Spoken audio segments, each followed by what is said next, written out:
Hello everyone, कैसे हैं आप सभी। आशा करती हूँ अच्छे होंगे और मन लगा के पढ़ाई कर रहे होंगे। तो ये आज की जो वीडियो है आप लोगों के डिमांड पे ही है, क्योंकि आप लोगों में से ही कुछ लोगों ने कमेंट में पूछा था कि जो विदेशी शब्द होते हैं जैसे अरबी, फारसी, तुर्की के जो शब्द होते हैं उसको मैं कैसे याद करती थी। तो मेरे बनाए हुए जो ट्रिक्स हैं उसको मैंने आज खोजा तो मुझे मिला। थोड़ा सा मैं आप लोगों के साथ शेयर कर रही हूँ। आज मैं आप लोगों को ये तरीका बताऊँगी कि मैं इस तरह से याद करती थी, और अगर आगे आप लोग को ज़रूरत लगेगा तो कहिएगा, तो मैं सारा जितना बनाया हुआ है मैं आप लोगों के साथ शेयर कर दूंगी, तो आप लोगों को पढ़ने में आसानी रहेगी।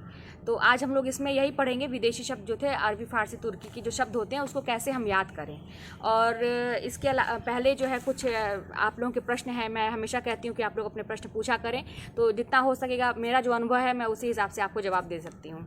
तो इसमें पहला था कि किसी ने पूछा था कि टेस्ट सीरीज़ में सोल्यूशन कहाँ रहता है। तो ऑनलाइन जो टेस्ट सीरीज़ होता है उसमें नीचे ही सोल्यूशन, आई थिंक ग्रीन या ब्लू जो भी है उसमें दिखाता है, नीचे सॉल्यूशन करके आता है, उस पर आप क्लिक करेंगे तो वो पूरा दिखाता है। वो आप में अलग अलग, अगर आप किसी और का लिए होंगे तो उसमें हो सकता है अलग तरीके से हो, लेकिन वही दिखाता है नीचे साइड में या नीचे कहीं दिखाएगा आपको सॉल्यूशन करके।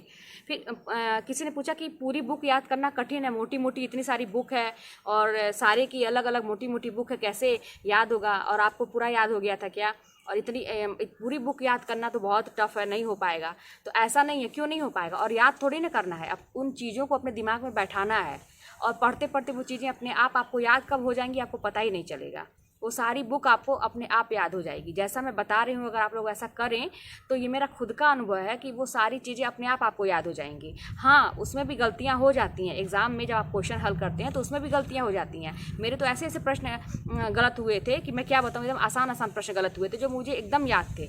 मतलब एग्ज़ाम हॉल से निकलते ही मुझे उस प्रश्न के उत्तर याद आ गए, लेकिन वहाँ पर बैठने पर इतना शायद दिमाग में प्रेशर रहता है या जो भी कहिए कि मतलब क्वेश्चन ही, मतलब उसका आंसर ही नहीं समझ में आता है। तो ऐसा होता है, लेकिन आप ये कहें कि ये बुक कैसे नहीं याद होगा, तो याद नहीं करना है आपको, बल्कि आप जब उसको रिवाइज़ करेंगे तो खुद आपको समझ में आएगी चीज़ें, है ना। तो कैसे रिवाइज़ करना है ये तो मैंने बताया ही, बस उसको रिवीजन करिए। ज़्यादा देखिए, ज़्यादा फोकस आप आधुनिक काल पे करिए। आधुनिक काल के जो पहली बात तो सरस्वती पांडे भी जितने आधुनिक काल कम नहीं है उसमें, आप ये मत समझिए कि छोटी बुक है और उसमें बहुत इंपॉर्टेंट चीज़ें दी हुई हैं, और उतना जितना रचना है, नाटक है, उपन्यास है, ये सब है, और भी जितने आधुनिक काल के जो काव्य वाला है, ये सारी चीज़ें आप एकदम मतलब उसको कई बार रिवाइज़ करिए। और कैसे मैं लिंक करना ये तो मैंने पहले ही आपको बताया है, तो सारी चीज़ें याद हो जाएंगी। कब याद होगी आपको पता ही नहीं चलेगा, इतना ईजी हो जाएगा आपके लिए। तो कोशिश तो आप लगे रहिए, आगे की चिंता मत करिए, आप बस लगे रहिए जैसे मैं बता रही हूँ।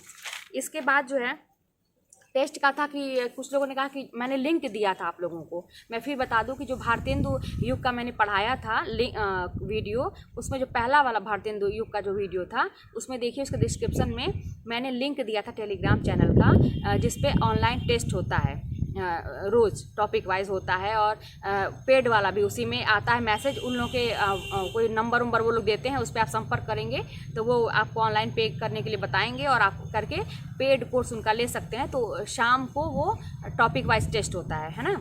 तो वो मैंने लिंक दिया था, तो सब लोग पूछ रहे हैं कि तो कहाँ, उसी पे होता है, आप लोग ज्वाइन करिए उसको, और मैसेज थोड़ा सा स्क्रॉल करके देखिए कि वो मैसेज होगा उसमें कि किस नंबर पर संपर्क करें कि पेड कोर्स आपको मिलेगा, ठीक है। और आप कुछ लोगों ने पूछा कि प्रैक्टिस सेट के बारे में सजेस्ट करिए कुछ अच्छे प्रैक्टिस सेट। तो मैंने आपने क्या किया था, तो मैंने आपको पहले ही देखिए एक मेरा वीडियो होगा, उसका लिंक मैं इसमें डिस्क्रिप्शन में दे दूँगी, है ना। और भी जो ज़रूरी होगा डिस्क्रिप्शन में चेक करिएगा, मैं दे दूँगी। तो इसमें मैंने शिल्पी का लिया था। मैं भी ऐसे ही खोज खोज के आप लोगों की तरह ही परेशान रहती थी, इधर उधर से पता लगाती थी कि कौन सा लें, कुछ आइडिया नहीं था। तो शिल्पी का एक आता है ना, पुराने प्रीवियस ईयर के क्वेश्चन पेपर होते हैं उसमें, तो उसको मैंने लिया था। हालांकि वो तो आप जानते ही हैं कि सारा चेंज कर दिया था। टीजीटी मैंने भरा था, पीजीटी के नहीं भर पाती मैं, क्योंकि मेरा एमए हिंदी से नहीं है। तो उसको जो है मैंने सॉल्व किया था, पुराने क्वेश्चन पेपर को मैंने ये देखा था कि किस तरह के क्वेश्चन आते हैं। और इसके अलावा मैं घटना चक्र ली थी, आपको बताया था घटना चक्र में सारे नेट जेआरएफ और ये सारे के होते हैं, तो ये मैंने लिया था। और इसके अलावा एक मैंने प्रैक्टिस सेट ऐसे मार्केट से जाके ले लिया था। हालांकि कोई पब्लिकेशन की बात नहीं है, मैं गई ऐसे ही पलट के देखी, उसमें भी कुछ ऐसा नया नहीं था, वही पुराने ईयर्स के जो क्वेश्चन ही थे। तो उस पर तो मेरा बहुत ज़्यादा सारा प्रैक्टिस नहीं हो पाया था, लेकिन मैंने लिया था एक मार्केट से जाके। और और इसके अलावा टेलीग्राम का जो था मैंने ज्वाइन किया था, जो टॉपिक वाइज रोज टेस्ट होता था, इतना ही। और एक जो मेरे जो सर थे उनका जो अतुल एकेडमी का जो था उनका टेस्ट सीरीज़ मैंने परचेस किया था 200 वाला, क्योंकि मुझे ना ये लगता था कि मैं ज़्यादा से ज़्यादा कोई चीज़ छोड़ूँ ना, तो इसलिए मैं 200 का लिया था। और उसको मैं बस प्रैक्टिस के लिए मैं इतना ही करती थी, और जो रोज़ का टॉपिक तैयार करती थी उससे संबंधित प्रश्न घटना चक्र में तुरंत उसी दिन मैं देख लेती थी। तो इस तरह से घटना चक्र कवर हो जाता है। हाँ, कुछ लोगों ने ये पूछा कि यूथ में 1000 से ऊपर क्वेश्चन है, या घटना चक्र ले लीजिए 1000 से ऊपर क्वेश्चन है, उसको कैसे हम MCQ उसका कैसे देखेंगे। तो यही तरीका है, आप एक ही दिन थोड़ी ना देख पाएंगे। आप जैसे कोई टॉपिक तैयार करते हैं, रोज़ रोज़ का टॉपिक आपको मैंने बताया है, पहले का वीडियो मेरा देख लीजिएगा, सारा चीज़ मैंने बताया है। तो टॉपिक तैयार करिए और उसके साथ तुरंत उसी टॉपिक से संबंधित देखिए प्रश्न उसमें होते हैं, तुरंत उसको पढ़ते जाइए। तो ऐसे आपका दोनों चीज़ साथ में कवर होते जाएगा, पूरा घटना चक्र आपका कवर हो जाएगा। हाँ, घटना चक्र के क्वेश्चन जो होते हैं ना, वो व्याकरण के लिए इम्पॉर्टेंट है, क्योंकि व्याकरण से मैंने खुद देखा था, जैसे संधि है, समास है, और आपके अलंकार और अलंकार, उसमें से आप देखिएगा तो आपको चीज़ें समझ में आएंगी। और भी बहुत सारी चीज़ें थी। तो उसको आप जितने क्वेश्चन है उसको रिवाइज करिए, और क्वेश्चन तो नहीं रिपीट करेगा, लेकिन उसके जो 4 ऑप्शन होते हैं उसका डिटेल में जो दिया रहता है उसको आप जब पढ़ेंगे तो आपका बेस बनेगा। और उसमें से कई क्वेश्चन, 1-2 क्वेश्चन, 3-4 क्वेश्चन तो मुझे याद है कि मतलब व्याकरण का आया था घटना चक्र से ही। एक गुरुवे करके था और भी कोई था एक, तो ये चीज़ था। मतलब आपको हेल्पफुल रहेगा व्याकरण का जो है ना, आप उसमें से भी प्रैक्टिस करते रहिए। संधि, समास, पर्यायवाची, विलोम, जितने भी हैं व्याकरण वाले पोर्शन, मतलब हेल्पफुल है वो, आपका एक बेस बनेगा घटना चक्र से, जो भी आप टॉपिक आप वो करते हैं। फिर किसी ने मुझसे पूछा कि आप बेसिक में हैं कि आप बेसिक में टीचर हैं, मतलब प्राइमरी के टीचर हैं। नहीं, मैं प्राइमरी की टीचर नहीं हूँ, मेरा प्राइमरी में नहीं हुआ था। 72,000 वाली वैकेंसी में प्राइमरी के लिए भरी थी एक बार, उसमें मेरा नहीं हुआ था, तो मैं बहुत दुखी हो गई थी। इसके बाद मैंने कोई फॉर्म नहीं डाला था, और फिर ये मैंने यही जो डाला 2021 में डाला, और इसमें मेरा चयन हुआ। शायद मेरी किस्मत में अच्छा लिखा था, इंटर कॉलेज में जाना लिखा था माध्यमिक में, तो मेरा प्राइमरी में नहीं हुआ था। उसको भी कभी भी आपका, जब आप निराश हो जाते हैं कि कोई चीज़ आपको नहीं मिलती है, तो आप मेरा तो ये अनुभव है आपके सामने, मैं प्रत्यक्ष प्रमाण हूँ ना, कि उससे बेहतर चीज़ आपके लिए भगवान ने बनाया होता है। बस आप अपनी मेहनत जारी रखिए, कड़ी मेहनत करिए। जो चीज़ आपको नहीं मिलती है तो एकदम उस पर ये सोचिए ना कि इससे बेहतर ही आपको मिलेगा, लेकिन अगर आप कड़ी मेहनत करते हैं तो। मैं आपके सामने देखिए हूँ, प्राइमरी में मेरा नहीं हुआ था, हो सकता है मेरी किस्मत प्राइमरी नहीं था। कितने लोग मुझे सुनाए, ताना मारे उसके लिए कि अरे उनका हो गया, उनकी वाइफ का हो गया, 2-2 बच्चे लेके हो गया, इनका नहीं होता है, दुनिया भर का लोग सुनाए। लेकिन क्या हुआ, मैं सुनी, दुखी थी, बीच में तो कुछ ऐसे मेरी लाइफ डिस्टर्ब भी हो गई थी, मैं फॉर्म नहीं डालती थी, लेकिन मेरी किस्मत में लिखा था इंटर कॉलेज में, और मैंने मेहनत भी किया तो मेरा हो गया। तो आप लोग भी कभी भी कोई चीज़ आपको लगे कि हाँ मेरे मुझसे छीनी जा रही है, तो उसके लिए निराश मत होइए, उससे बेहतर आपके लिए लिखा हुआ है। बस आप अपनी मेहनत पे भरोसा करिए और अपने आप पे भरोसा करिए। तो ये हो गया। और फिर एक किसी ने पूछा था कि हाउस वाइफ कैसे काम करे, तो ये मैं बहुत बार बता चुकी हूँ, पहले के वीडियो मेरे देखिएगा। हाउस वाइफ के लिए क्या है भाई, उनके लिए घर परिवार भी ज़रूरी है, सबके लिए। सब हम लोग औरतें ऐसी होती हैं ना कि हम ही हैं या कोई भी, जितने भी औरतें हैं हम लोग सब कुछ देख सकते हैं। हम लोग परिवार भी देख लेते हैं, पति भी है अगर जिसका है, और बाल बच्चे हैं, जो भी है, सब कुछ हम लोग को मैनेज करना ही पड़ता है। उसके साथ साथ पढ़ाई भी शायद इतना पुरुषों के अंदर नहीं होती है, सहनशीलता, या इतना नहीं कर सकते मुझे तो लगता है जितना औरतें कर सकती हैं। तो अपनी शक्ति को पहचानिए, आप हर औरत बहुत कुछ कर सकती है। तो आपको करना क्या है, सब काम निपटाना है जल्दी, टाइम देख के निपटाइए कि 2 घंटे में, 3 घंटे में, जितना भी हो, इतने बजे से इतने बजे तक मुझे घर का सारा काम कर लेना है। और थोड़ा सा परिवार को फेवर में लेके चलिए, अभी उनसे कुछ उलझने की ज़रूरत नहीं है, किसी से भी कोई कुछ कहने की ज़रूरत नहीं है। आप बस अपने पढ़ाई फोकस करिए, सबको सपोर्ट में लेके रहिए, और नहीं भी कोई सपोर्ट करता है तब भी आप, रात अपनी होती है, मैं तो रात में ही टाइम निकालती थी, और रात में टाइम निकालिए और अपने टॉपिक को लिखिए, उस टॉपिक को लिखिए, और ये सोचिए कि इस टॉपिक को तैयार करना है। अब वो रात में करें, ये दिन में करें, शाम को करें, दोपहर में करें, मतलब एक दिन में इतना कर लेना है। इस तरह से करेंगे तो आपके ऊपर बोझ नहीं लगेगा कि हाँ कब पढ़ें कब नहीं पढ़ें, जब आपकी मर्जी हो तब पढ़िए, बस टॉपिक उतना कवर होना चाहिए, है ना। तो ये सारे प्रश्न के जवाब मैंने दे दिया। और अब जो है, जो विदेशी जो शब्द होते हैं उस पर मैं आती हूँ, कैसे मैं याद करती थी इन शब्दों को। तो आइए देखते हैं कि मैं कैसे विदेशी शब्द, अरबी फारसी के जो होते हैं, उसको मैं कैसे याद करती थी। तो देखिए यहाँ पे फ़ारसी मैंने लिखा है ना, फ़ारसी शब्द को मैंने पहले लिया है। और ये मेरा पहले का बनाया हुआ ट्रिक है, राइटिंग पे बिल्कुल मत जाइएगा। मैं ऐसे घसीट के लिखती थी, और मैं जब बना के लिखती हूँ तो अच्छा लिखती हूँ, लेकिन फ़िलहाल आप लोग राइटिंग पे मत जाइएगा। आप लोग भी ऐसे ही गोजा पाटी करके किसी भी तरह से जल्दी लिख के याद करिए, है ना। तो देखिए मैंने क्या लिखा था, फ़ारसी शब्द हैं, जितने भी अंडरलाइन किए हुए हैं सब फ़ारसी शब्द हैं। तो कैसे हम बोलेंगे इसको कि देखिए सरस्वती पांडे की किताब में जितना दिया है उसी को मैं याद करती थी। देखिए नंबर 1 2 3 4 5 6 करके मैं याद करती थी। अब उसमें जो एक लाइन में, पहली लाइन में जो ऐसे शब्द मिलते थे ना, उसको मैं नंबर 1 डाल दी। इससे याद होता था कि अच्छा पहली लाइन का ये इतना है, फिर दूसरी लाइन का इतना है, तीसरी लाइन का ये, मतलब ऐसे मैं करके याद करती थी। तो पहली लाइन में था कि पहली लाइन में शब्द क्या थे, अफसोस, किनारा, गुलाब, जान, ये सब शब्द थे, है ना। तो उसको मैं पहली लाइन 1 नंबर डाल के लिख रही थी कि मुझे बहुत अफसोस हुआ किनारा पर बैठकर, जब गुलाब मिला तो जान में जान आई। फ़ारसी। अब देखिए आप, अब ये भूल जाएगा ना, याद तो आप कर लिए ट्रिक से, लेकिन ये भूल जाएगा कि अरबी है कि फ़ारसी है। तो जब एक लाइन बोल लीजिए तो यहीं पे बोल दीजिए फ़ारसी। देखिए मैं यहीं पे लिख लेती थी फ़ारसी, ठीक है। तो मुझे बहुत अफसोस हुआ किनारा पर बैठकर, गुलाब मिला तो जान में जान आई, फ़ारसी। तो अफसोस, किनारा, गुलाब, जान, ठीक है। ये हो गया आपका एक लाइन, पहले 4 शब्द मिल गया। दूसरा आबदार भी है ना, ये भी देखिए मैंने अंडरलाइन नहीं किया है। आबदार खाल, गोश्त और जिगर लेकर आया, ठीक है। आबदार खाल, गोश्त और जिगर लेके आया। दूसरी लाइन में है, और खुद आतिशबाजी करने लगा, चाबुक चलाया जोश में।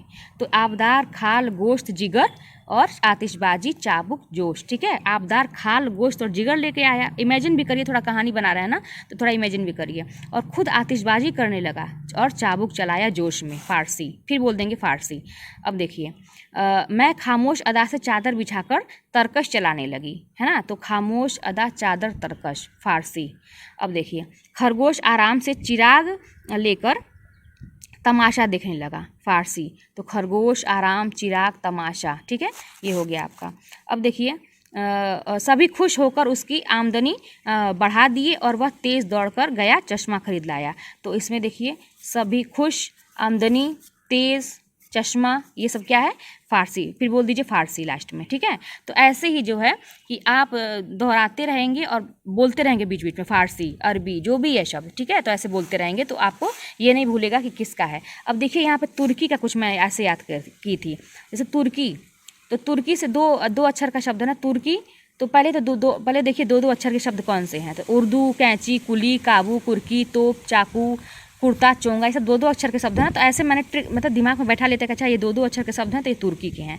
और तुर्की से देखिए एक और, जैसे तुर्की में क्या हुआ, तोप चला, तुर्की में तोप चला, तो से तुर्की, तो से तोप, तो क्या हुआ, लाश गिर गई। जब तोप चलता है तो लाश, सब लोग मर जाते हैं ना। तो तुर्की में तोप चला तो लाश गिर गई, और किससे तोप चला, बारूद से। तो ऐसे बोल सकते तुर्की में तोप चला बारूद से, और क्या हो गई, फिर लाश गिर गई, इस तरह से। ये भी देखिए तीनों शब्द तुर्की के हैं। उर्दू, कैंची, दो अक्षर के देखिए शब्द हैं, उर्दू, तुर्की। अब ऐसे जैसे मान लीजिए ऐसे भी मैं बोलती थी, उर्दू, तुर्की, कैंची, तुर्की, कुली, तुर्की, काबू, तुर्की, कुर्की, तुर्की, तोप, तुर्की, चाकू, तुर्की, कुर्ता, चोंगा, दोनों एक ही होता है ना, पहनने वाली चीज़, तो तुर्की, इस तरह से। अब देखिए यहाँ पे च से चम्मच, चकमक, जैसे ये चेचक है ये, ठीक है, मैंने वैसा लिखा है। तो चम्मच, चकमक, चेचक, च से है ना। तो देखिए चम्मच, चकमक, चेचक, तुर्की, ऐसे बोल के तुर्की बोल दीजिए। कालीन, तुर्की। अब देखिए इसमें चादर जो है वो फ़ारसी का है, चादर, है ना। और कालीन क्या है, तुर्की में है। तुर्की में लोग कालीन बिछाते हैं, और फ़ारसी में लोग क्या करते हैं, चादर बोलते हैं उसी को, ठीक है। अब देखिए ये दो अक्षर का शब्द, आका, नागा, बेग, खां, तमंचा, तमगा, है ना। आका, नागा, बेग, खां, आका, नाका, बेग, खां, तुर्की, ऐसे बोल दीजिए। तमंचा, तमगा, तमंचा, तमगा, तो है ना तुर्की, तो से तुर्की, तमंचा, तमगा, तोप, है ना। इस तरह से जो तो से हैं, इस तरह से कुछ दिमाग में इस तरह से बैठा कि ये शब्द भी जल्दी ना बड़े हौच पौच हो जाते हैं। तो ऐसे करके मैं इसको याद करती थी। तो ये मेरे बनाए हुए ट्रिक्स हैं, और आपको मैंने बनाया था सारा, है ना, जितना सरस्वती पांडे की किताब में दिया था ये सब मैं वहीं से याद की थी। तो अब आपको मिल भी जाएगा। और उसमें भी देखिएगा वासुदेव नंदन में भी जो इंपॉर्टेंट व्याकरण की चीज़ है उसमें भी कहीं बाहर से नहीं आता, पर्यायवाची उचित उसी में से सब आ जाता है, मिल जाता है।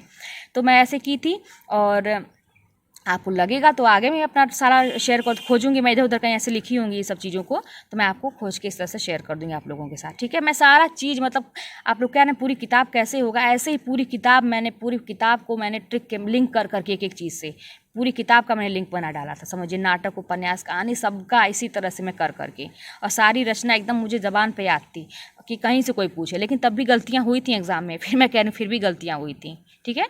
तो ये रहा हम लोगों का विदेशी भाषा, फारसी और तुर्की, यही 2 चीज़ हम लोग इसमें देखे हैं। तो देखें ना कि फारसी और तुर्की शब्दों को किस, अभी सारा नहीं है, ये थोड़ा सा है। कितने लाइन है? 6 लाइन का है ये, जो सरस्वती पांडे की किताब बहुत सारा दिया हुआ है, 6 लाइन का है ये बस, बाकी बहुत सारा दिया हुआ है। तो इसी तरह से आप लोग अपने तरीके से लिंक बनाइएगा, आपके इर्द गिर्द जो चीज़ें होंगी ना अपने से कहानी बनाइएगा, अपना बनाया हो ज़्यादा समझ में आता है। जैसे भी हो आप लिंक करिएगा, और मुझसे कुछ हेल्प होगी तो बताइएगा, मैं आप लोगों के लिए करूँगी। और अपने प्रश्न आप उसमें पूछिएगा कमेंट में, जहाँ तक संभव होगा मैं देने का प्रयास करूँगी। और बहुत सारे ऐसे प्रश्न हैं, बहुत सारे हैं, देखिए दिमाग में नहीं आ रहा है, कुछ चीज़ें मैं नोट कर लेती हूँ आप लोगों को बताने के लिए। चलिए देखते हैं, फिर नेक्स्ट वीडियो में आप लोगों से मिलते हैं। आज के लिए इतना ही, फिर मिलते हैं।